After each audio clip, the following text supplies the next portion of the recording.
Welcome to the Virtual CPA Success Show, where we're 100% focused on helping service-based businesses achieve success. Are you a business owner interested in learning how to scale your business? Has your business reached over $1 million in annual revenue?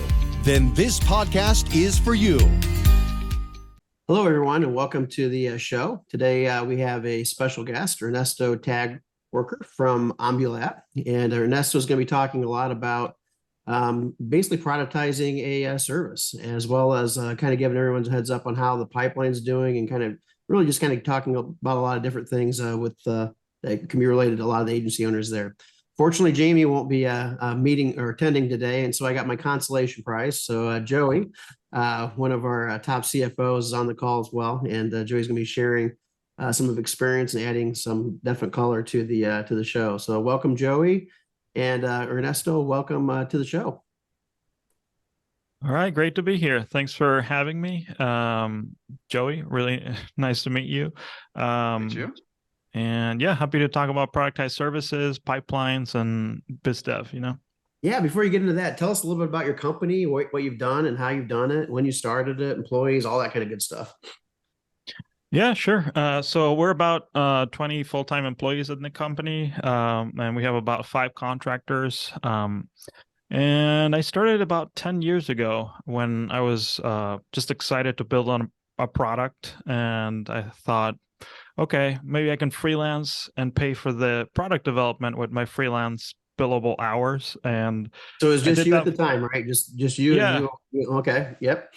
Yeah, it was just me. I'm from Argentina. I was in Buenos Aires living at the time, and it was just like very affordable. So I could just work, developing software for startups, charge them money, and then use that money to build my own product. 10 years went by and the product was not successful, but I did create a brand, created an agency, and I think we've had quite a lot of success. So I'm happy to be here.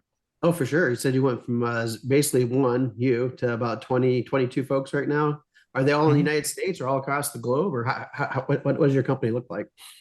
Yeah, we're all over. We like to say we were remote before it was even necessary because of the pandemic, So yeah, about 2016, we became a fully remote company, and we started hiring people all over the world. Like we have a few folks here in the Philadelphia area where I live with my wife and kids.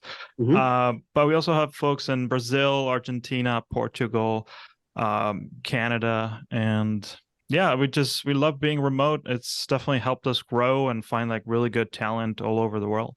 How about cost wise? Is it really a pretty good cost benefit for that as well, or is it just simply the talent savings? Yeah. I mean, the truth is that for a while in the US, it was just like very hard to compete on for senior engineering talent. So we do have a few folks in the US, but they're usually like mid-level junior engineers. And usually most of our senior engineers are abroad, and that's definitely helped us keep up, the level of our engineering skills, and kind of have a mix of cost and be able to have a good profit based on that. What about culture? Because everybody tells me because we've been remote since 2013, and everyone's like, well, how do you develop a culture if you're remote? You're not seeing everybody. So how do you do it? What's your secret sauce on that? Oh man, yeah, remote culture is hard, right? What do you do? Like we've tried many things, and we really like things like know your team, to have kind of like an online water cooler. We like Donut AI that basically pairs people, and they have like a virtual coffee chat, once a week. Before the pandemic, we had our first team retreat in Dominican Republic, and that was great. We were planning to do it once a year, but then, everything shut down.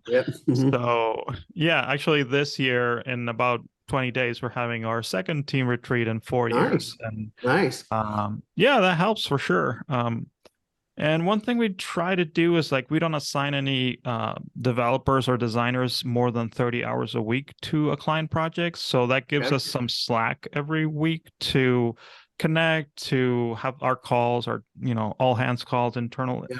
calls and stuff, and to have like some social activities too. We usually play like remote games like once every 2 weeks, and yeah, that's worked pretty well. Mhm. So it's a Is combination of things. everybody in similar time zones, or do you have some people completely on opposite time zones, or how does that work? Yeah, for a while we stuck to the Eastern, time zone here in the Hmm. US, like 1 or +2 or 3 hours. Hmm. And I want to say like last year we hired 2 folks in India, Okay. and those are the folks that are like most remote to us, and they kind of arrange their hours to work Eastern time. Hmm. But yeah, we try to follow like Eastern time zone. Yeah. Yeah, and we're the same way. We have a lot of folks from East Coast to West Coast. I think we have like 75 employees now, and we've got contractors in India. They do the same thing, so they're working with us in our time zone for half their time, and then the other half is kind of in there. So it's kind of like a partial, half and half type of thing, and then Philippines and Mexico. So we're it's mostly in the Eastern time zone area, but for those that are outside of, they're doing the same thing. They're accommodating to us, which works out pretty well. Yeah, So it definitely, makes you like optimize your processes and make sure like everything is like, in a project management tool and everybody knows what their goals are. So it's definitely challenging to work across time zones. yeah, so tell me about your retreats. You got another retreat coming up here in a couple of weeks. How's that? Or what's the purpose of it? First of all, how do you define purpose, and what is success? How would you define success after you're done with the retreat? Yeah, I think one thing is we sometimes struggle to all, yeah, kind of like row in the same direction. So it's always nice to like get together and say, all these goals that we have, like either, at a personal level, professional level, like we all want to do this to grow with the company and to scale the company, right? We are at 20, we were 6 for many years, but we definitely want to get to maybe like 50 in a few years. And Hmm. we want to keep working on challenging projects and stuff. But I think it's more about like connecting us on a personal level. Like we're all remote. It's nice to like get together, have like fun activities, get to know each other on a personal level, Hmm. do fun stuff, and then also talk a little bit about ideas and challenges that we have as a company. So it sounds like a lot of soft skill stuff, and then but the gist of it is, hey, we need to connect on a personal level. We need to hang out, grab a beer, soda, coffee, whatever, and then see how everybody ticks, and kind of strengthen relationships. Because I think what we find again is that it's not. I mean, because we're on video all the time, right? And so I see Joey's mug there all the time, and I know his facial expressions. I know his personality. I know everything about him. The only thing I don't know about him is how tall he is, right? And that's what you kind of find out when you first meet. But then it's Yes. not awkward at all, right? It's like I've known him forever, and there's no awkwardness there. Whereas if you weren't on video all the time, or you just did it that way, I think it'd be more awkward because you wouldn't know it. Really, you wouldn't even know what Joey looks like. You wouldn't know his facial expressions. You wouldn't know anything about him outside of just his voice. And it's hard to really develop a relationship with a voice. And so that's kind of that was our purpose too. So I think you nailed it right on the head. Well, hey, let's kind of pivot a little bit here and talk a little bit about service offerings, because I think you've done something that we've done a long time ago, and it's really kind of helped our business as well, as productizing the service offering. We profess that, hey, this is the way to go, and you've done it. Can you tell us a little bit about what how you did, how you did it, the success and all that kind of stuff relating to your service?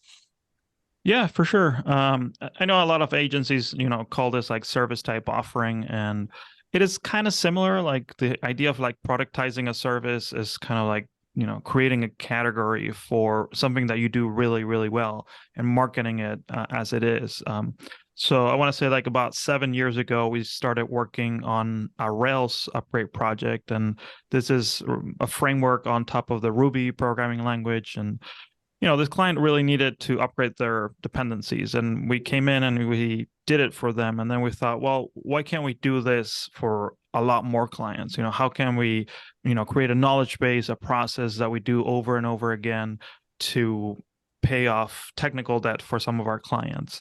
And yeah, that's how we created like this very simple landing page, and we described the problem of having outdated versions of libraries in your code base and why you should upgrade. And we basically shared a ton of recipes and content that if you wanted to DIY it, you could do it. But Yep. if you didn't have the time and you had the money, you could pay us to do it for you. And I feel like, over the years, this has been one of the key factors to scaling our business and, defining a pipeline that's very clear. It's like you have a problem, you're looking for a solution, you have the money, but you don't have the time. You don't want to put your development team to do this. So you come to us, we do it for you, and we have a repeatable process that you can trust. And then, you can start organizing more things around it, like the marketing campaigns, paid marketing campaigns, SEO campaigns, and other stuff. So I love this idea of productized services. And a couple of years ago at Owner Camp, Tom from Parallax, was like in the circle, and I was just like explaining like this idea, and I could see him nodding his head, and I was just like, okay, this is a guy who built like a really, really big agency, and he's like just listening carefully and saying like, yes, this is a great idea, and like every agency should do it. And I've been trying to share this idea with like more agency owners to get them to use it to scale their businesses. So let me correct me if I'm wrong here. So by productizing your service, you basically niched a service. So you didn't niche an industry necessarily, you niched a service. And because of that service, people are coming to you because of that, right? So you're doing all the inbound, all the marketing content and putting out white pages and you name it. And people are seeing that and saying, hey, we need to actually do this. Let's go to Ernesto and let's see if he can solve the problem, because that's what he does. He does exactly that. And sales are going really well. Yeah, I mean, this year is weird, right? Like the sales pipelines have kind of dried up a little bit. So we definitely have like verbal yeses from big companies that need to upgrade. But a lot of other leads and clients that reached out at the beginning of the year have been like more cautious with their budget. So it seems like they're holding on to their budget a little bit more.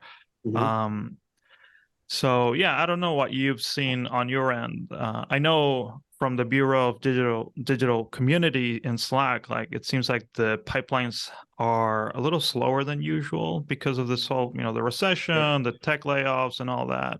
So I'm wondering what you've seen. Yeah, Joe, you want to hit that one? Yeah, for sure. So I think you hit the nail on the head when you said the word cautious. That's what I've seen from a lot of my players, especially those who, are in that space where they're maybe filling a specific role within a company, either as flex capacity or outsourcing from a certain piece. Like, we can't do this specific piece in-house. We just need to help with this little bit over here. What we've been hearing is what you've been hearing, which is, yeah, we do want to work with you, just maybe not today. It might be a little later. Let's revisit again in Q2, maybe revisit again in Q3. So I think there is a lot of folks just sort of, saying we're going to sit this hand out for a little bit and then see what comes, either from Fed decisions or just general consensus within the market over the next 2 to 3 months. Yeah, days to close, I think, are definitely getting stretched out for sure. I mean, I don't see people pausing projects or anything of that nature, but I think it's just the days to close are lengthening out, which again means we have to have more people in our pipeline, right, in order to be able to combat that issue. So the more people in the pipeline could solve, or could be a big solver for that problem for sure. And you're seeing that as well. You said you mentioned you're seeing that as well right now. Yeah, we did see a spike a couple of weeks ago, and I thought, okay, well, the slowness is over. Like, we're back to normal. But it did pick up for those weeks, and then it's been like slow again. And we did get a couple clients. We're talking about like public companies that need to upgrade their applications. They gave us a verbal yes, but we're still in the procurement phase, and it's like, okay, great. We're going to start working on your project. We just need to get through that phase and sign the contract. but yeah, that's one thing that I've noticed. Like most of the clients have been like really, really big clients that already have the budget and they have the need to upgrade. Right, right.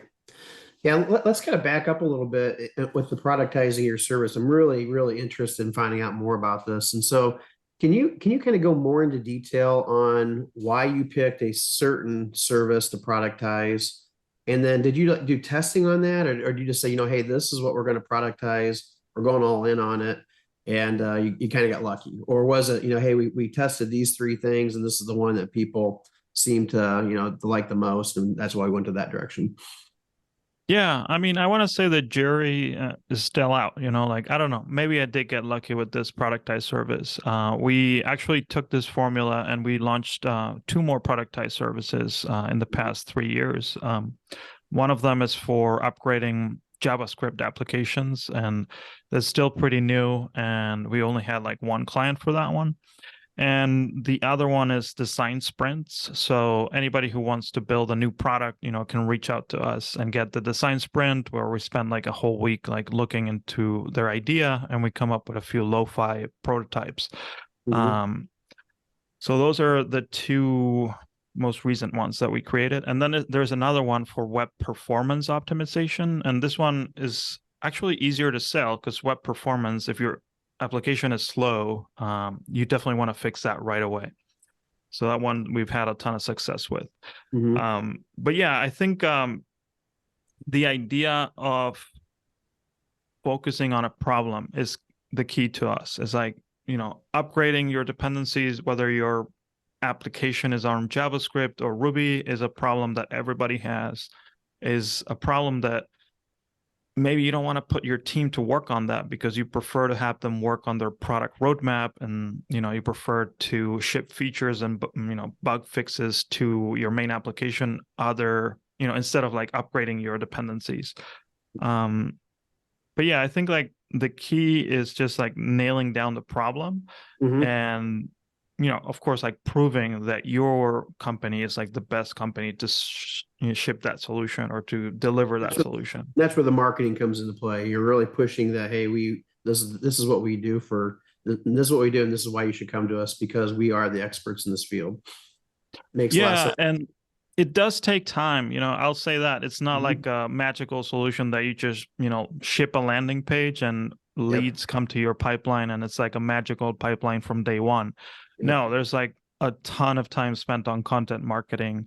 Like we have a lead magnet, we have a newsletter that you can sign up for, and we have like about 1,000 subscribers in that newsletter. We have a ton of articles that people can just like find organically.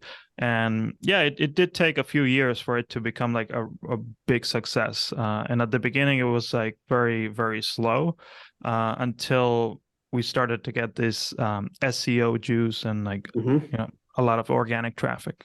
Yeah, and same thing happened with us when we started Virtual CFO Services back in 2004. That's when the internet was really kind of getting going, right? It wasn't anywhere near it was today, and we ranked right away, very top of Google. We were number one. There wasn't many companies trying to provide a service with that name, specific name, and it took us years before that became to where people were starting to actually use that name. So we kind of got lucky with the name, right? And people started using it. And then it wasn't until we actually, focused not only on virtual CFO, but we actually focused on an industry. So we not only did the productized service that you're talking about, but also in a specific industry, which was creative agencies, that we really see it started to give that hockey shape, this hockey stick type shit, to upswing there, and went from picking up about 4 clients a year, which is something you can really scale a whole lot with, to about 4 clients a month, and so it was really one of those things that just really kind of ramped up. And so highly recommend what you're saying there, and it does take time. It's not a wave your magic wand and tomorrow you got all these clients. You do have to spend a lot of time and effort and money to market. Kind of give you an example, we spend probably between about 7% of our revenue just in content marketing. So we're spending a ton of money every single year over and over and over again to get people to come to us, which is nice because we don't do RFPs and we don't go out and do all that kind of stuff that normal accounting firms would necessarily do. And, same thing with agencies, you kind of avoid that because again, you get the want, people are coming your direction because they heard how great you are and all the different things that you can provide. And so the same type of thing there. Next question I've got for you, kind of revolving around that, is how do you price it? We went to a fixed fee, flat, weekly subscription model base. How do you price your productized services? Yeah, that's a great idea, and I mean, a great question. And sorry to add to your idea of like niching down. Yeah, that's the key. It's like, do you want to compete with every other CFO or every other CPA in the world, or do you want to compete against like every other CPA who's focusing on service agencies? Well, you went from like hundreds or maybe thousands of people in the competition to, I don't know, maybe less than 10, fewer than 10 people competing for the same niche. So that's one of the things that we were aiming for. It's like, do we want to be another design and development agency, or do we want to niche down on this technical debt space in JavaScript or in Ruby? And that was one of my main drivers, is like, I could not answer like, why would I pick your agency over some other agency in the middle of nowhere, that's charging half of what you're charging? It's like, well, I really did not have a good answer. And my productized service idea was my answer to that. It's like, well, we are the experts on this field. We specialize on, upgrades for Rails, upgrades for JavaScript, and that's why you should pay us top dollar. Mm-hmm. Yeah, it's kind of like one of our first clients was a Drupal company, and that's all they did is Drupal. So people would come to them just because Drupal, that was their big thing, and they were big agency in that regard. And same thing, they could command a price because that's what they specialized in, which is what we do, is what you do. And I think it's just one of the benefits of being able to productize a service, niche it into a service level, and then niche it into the vertical. Well done. And the pricing is it's pretty straightforward too. Like it kind of works with the pipeline. It's like, you want to upgrade. Initially, we have an audit. So we spend 2 weeks doing an audit. We charge about 30 hours per week just to put our developer to look at your code base and give you an idea of what the action plan is going to look like. So of course, we're charging for that. It's about $12,000 for the audit. Once we give you the audit, we tell you, doing the upgrade is going to take between, 3 to 5 months, and it's going to cost between X and Y. And that way, we're basically doing a lot of work that's going to help us in the upgrade project. And we're giving you like, it's not quite fixed bid, but it's like pretty close to a fixed bid, where we're pretty confident we can ship this project in no more than 5 months. And then we charge fee per week. We're usually charging about $6,000 per week per engineer, and it's pretty straightforward. So then they can pick whether they want to go fast or not that fast. We usually put like 2 to 4 engineers to work on their projects, and it's pretty straightforward. So I love that idea. So you the way you've got it set up is that you give the basically the company their lane they want to go into. It could be a high cost short time frame, or it can be a low cost long time frame. So you kind of fit into their needs, their budget, all that kind of stuff. Yeah. And then we can work with their budget and make progress either slower or faster. So a quick follow-up here. So you've got your productized service, you've got your pricing locked down. How do you execute on that? Talk to me about your resourcing. Talk to me about finding your people, but also making sure they're busy enough, cross-training for different types of services. How are you handling that from a people perspective?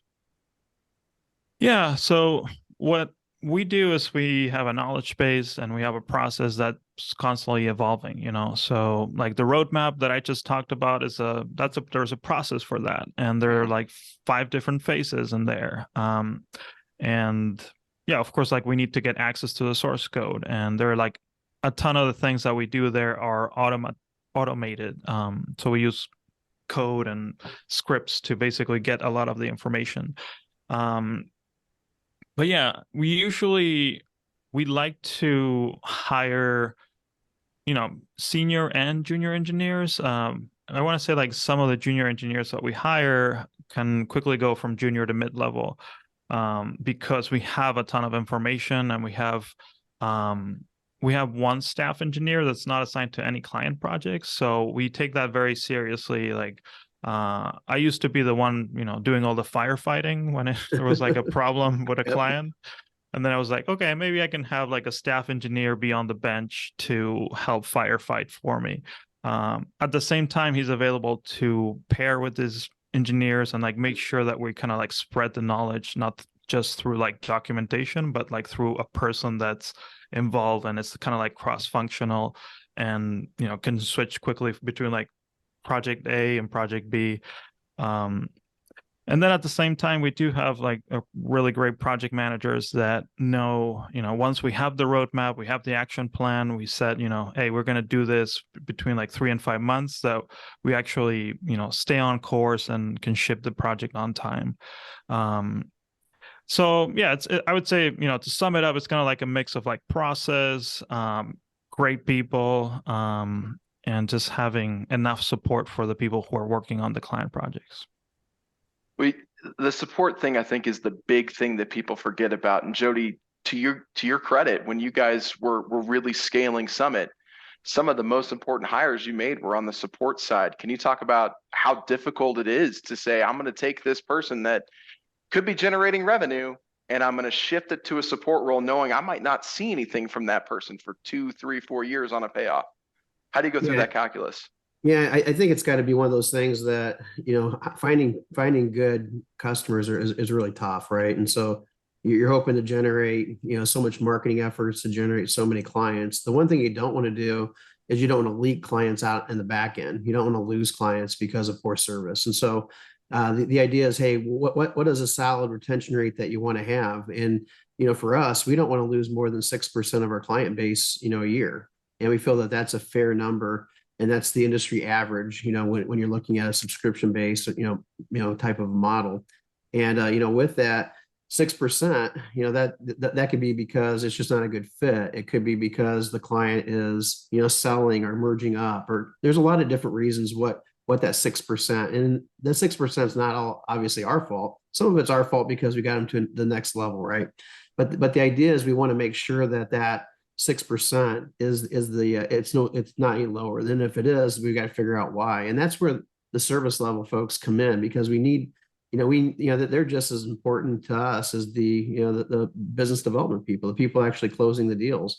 We've got to have it on both ends. They've got to be working in tangent with each other to make sure that, one, we bring good clients in, but two, we retain the clients that we have. And that's the ROI, right? The ROI is keeping clients longer than what the average, firm would keep a client. We keep our clients for 5+ years on average, which is outstanding for a service-based, type company. Ernesto, kind of looking at what your model is, how do you view that? I mean, that's kind of how we view it, and it's been really helpful for us. But I'm real curious on how you view that same question.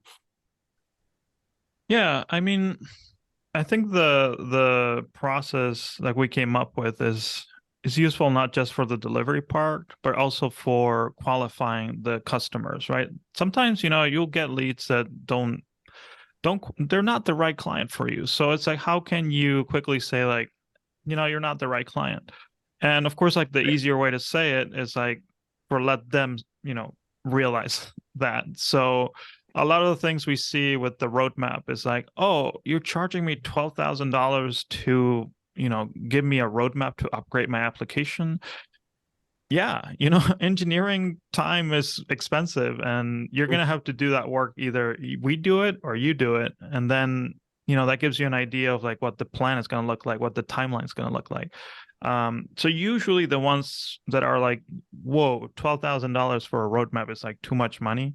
They're not the right fit for us. And that saves us time, saves my biz dev coordinator, Barbara, time, and she can focus on the leads that are the right fit for us, that they see the value on doing an audit for stuff like this.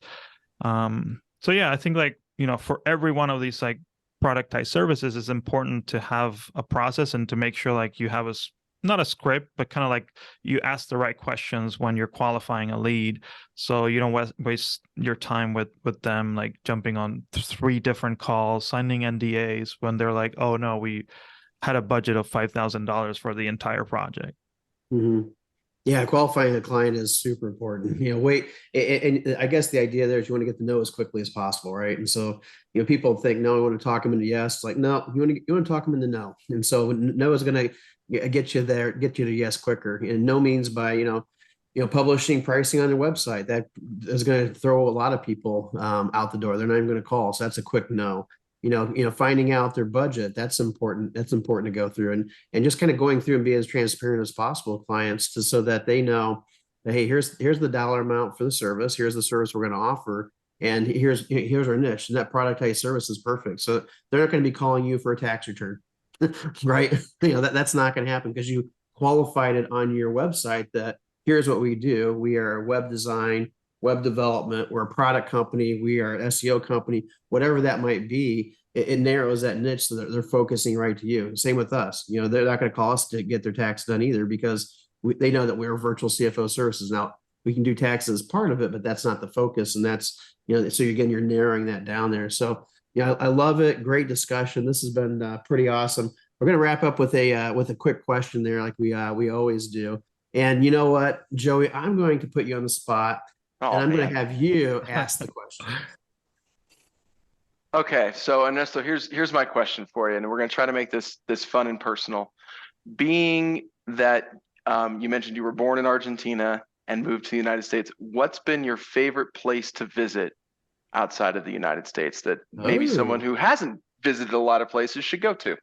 Oh, that's a good one. Well, I guess it depends on your budget. So you guys are familiar with budgets, but yep. Let's say you have no budget. No budget. Yeah, in theory land. Oh my gosh, so many. I would say Thailand is one of my favorite ones because that's where I had my honeymoon. It was wonderful. It was great to be at the beach and have drinks and all that. So Thailand, and for the budget conscious, I would say Mexico. Mexico's great too, and we love it whenever we can go there. We go. But yeah, those. How about you guys? I want to know about you. Yeah, so mine is Bora Bora, which was really, really cool. It's Cool. it was fantastic. Everything was perfect about it. We had we had huts that were over the water, and we can see sharks and stuff like that just swimming underneath the hut. It was really, really neat, and the people were really fantastic to be around, and just loved it all together. In Mexico, I have to 100% agree with you. We go to Cabo probably twice a year, and so we just love going to Mexico and vacationing there. We've already been to Cancun already this year, and it's just a really nice place to be. Now, Joey, I'm assuming yours is not flying somewhere. So where would yours be? Well, the flying thing hasn't always been a thing. This is a post-college thing. So in a previous life, I got to spend a month in college in Italy at culinary school, which, Joey, that might be something you don't know about. Culinary make a mean pizza, man. So that's probably, I really enjoyed Cinque Terre. That was a great place to just spend a few days. The food is great. The beach is great. Get the best bottle of wine you've ever had for like €3, like just over there in just a corner store. I also am a big fan of Mexico. We honeymooned in Cabo, so really enjoy Mexico, and I do every so often just have to stump for New Mexico. Everyone should come visit Santa Fe at least once in their life. It's a city that's unlike any other, and the food is surprisingly good. So come to Santa Fe. There you go. All right. So this has been a pleasure. Definitely enjoyed having you on the podcast today, and learned a ton. Appreciate you being on. Again, Ernesto Tagwerker from OmbuLabs. Thank you very much. Yeah, well, great for having me. Thank you. I appreciate it. And yeah, if anybody wants to know more about productized services, you can probably follow me on Twitter or Mastodon, whatever. And what's your Twitter address there and your website? Oh yeah, my Twitter is etagwerker. And my website, I think the best website to find me is OmbuLabs.com. That's usually where I write my articles. Sounds great. Well, thank you very much for being on. All right. Thank you. Enjoy this podcast? Visit our website at summitcpa.net to get more tips and strategies for achieving business success. We're here to be a resource in this ever-changing industry.